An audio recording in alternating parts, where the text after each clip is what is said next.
Aqui nós estamos vendo duas câmeras reflexes modernas, são o que temos de top de linha até agora. Hoje nós estamos em maio de 2012, perdão, estou com 2012 na cabeça, maio de 2009, certo?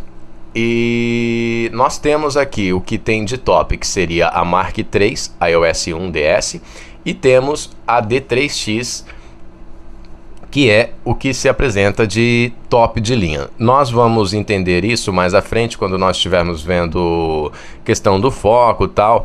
Por exemplo, essa daqui apresenta 51 pontos de focagem. No espaço de um filme, você tem essa, ela usa o espaço de um filme, que é o FX. A Mark III, se eu não me engano, trabalha também. E as câmeras, mesmo algumas reflex, não trabalham todas com isso. Eles estão trabalhando a partir de agora com o que eles chamam de full frame. Até então tinha um fator de corte de 1.5, 1.6. Isso a gente vai aprender mais à frente também. O que importa pra gente nesse momento é que isso aqui são câmeras reflex com lentes intercambiáveis. Você aperta esse botão, troca, aperta esse botão, troca, certo? E tem alguns detalhes que nós estaremos vendo um pouquinho mais à frente. Então, quer dizer, todos estes botõezinhos, estas possibilidades, são que dão um custo muito maior a uma câmera reflex, certo? Isso daqui, aí o cara fala, vou comprar, eu tenho dinheiro, eu vou comprar uma câmera dessa. Tudo bem, mas não adianta comprar uma câmera dessa, pôr tudo no automático e sair batendo foto. Mesma coisa de ter uma Ferrari para poder... não, o que você precisa? eu preciso só andar. Então tá, se é só para bater foto, uma câmera dessa é um desperdício. Se o cara quer apertar botão tudo no automático, qual a vantagem disso? O automático dela nem sempre é a situação que você precisa. Muitas vezes ela vai entender que uma foto está escura, mas você quer aquela foto escura com apenas alguns pontos de brilho. Ela não entende isso. Então, o fator mais importante na fotografia, desde os começos até hoje, é o fotógrafo. Por isso eu insisto, existem muitos fotógrafos no mercado, mas poucos sabem o que é fotografia. Apertar botão? Eu aprendi a apertar botão, eu acho que com uns 4 anos de idade, quando meu pai tinha uma compactazinha e deixou eu apertar algumas fotos. Mas, no entanto, naquela época eu ainda não era um fotógrafo. Aqui só um simuladorzinho para a gente poder entender um pouco do que é a câmera reflex. Nas câmeras reflex, antes do disparo, a luz entra pela abertura do diafragma, é desviada de um espelho de 45 graus para um sistema óptico, o prisma pentagonal, que endireita os lados, dirigindo-a para o visor, que se encontra posicionado no plano do filme. Dessa forma, a imagem que é visualizada corresponde exatamente àquela que irá sensibilizar o filme. Para buscar mais informações a respeito de cada componente das câmeras reflex, posicione o mouse sobre a figura, selecionando as partes que interessam a você. Ok, vocês ouviram ele falar muito sobre filme.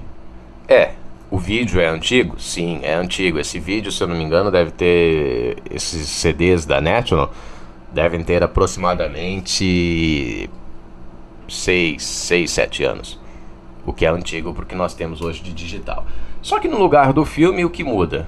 Se eu apertar aqui, ele vai me dar uma referência.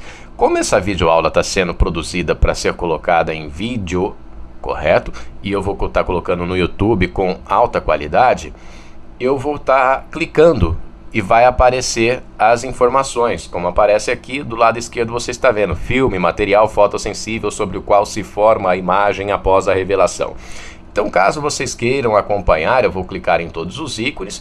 Vocês queiram acompanhar, dá para dar o pause, dar uma olhada, uma observada com calma. No lugar do filme, o material fotossensível de hoje é eletrônico.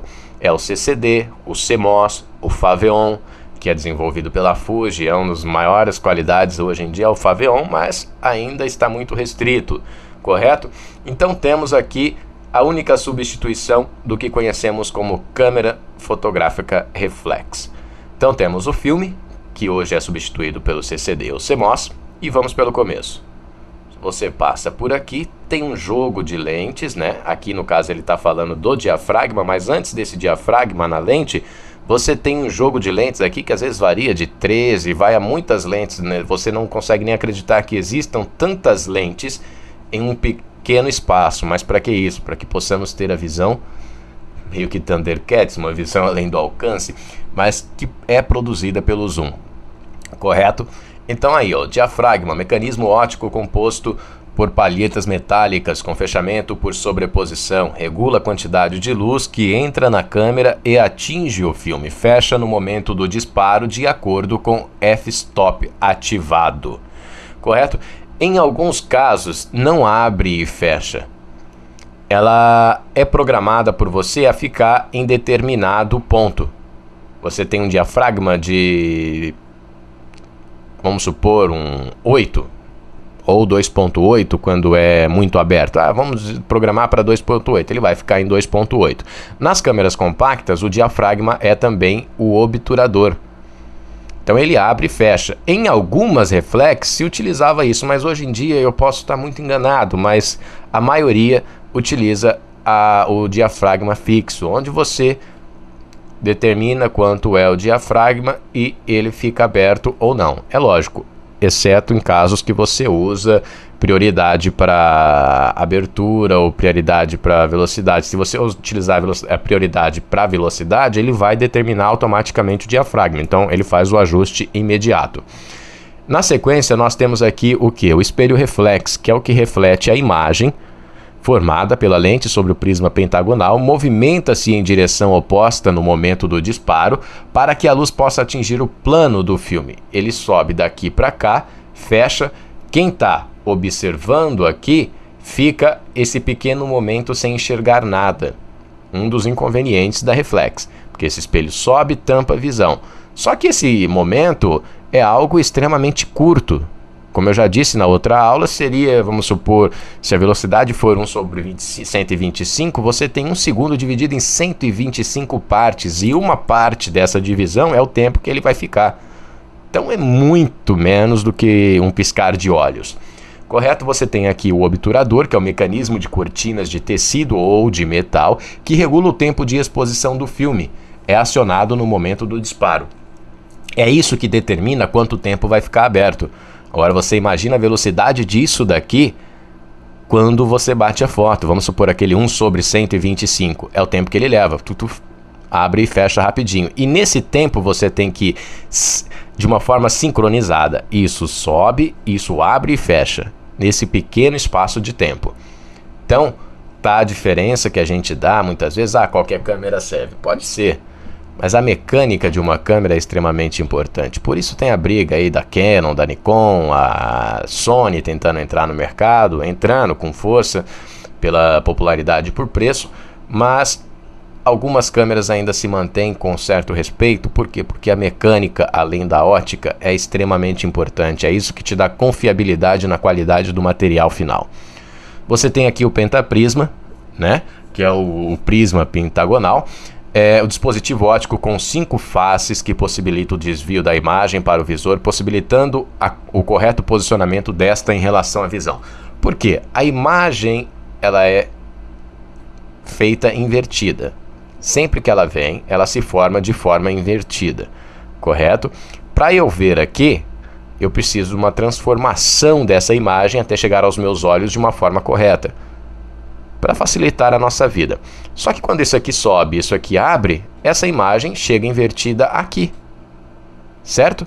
Ela chega invertida no filme ou no que nós conhecemos hoje com o sensor, que é o CCD ou CMOS, né? E então esse é o processo de formação da imagem na câmera fotográfica.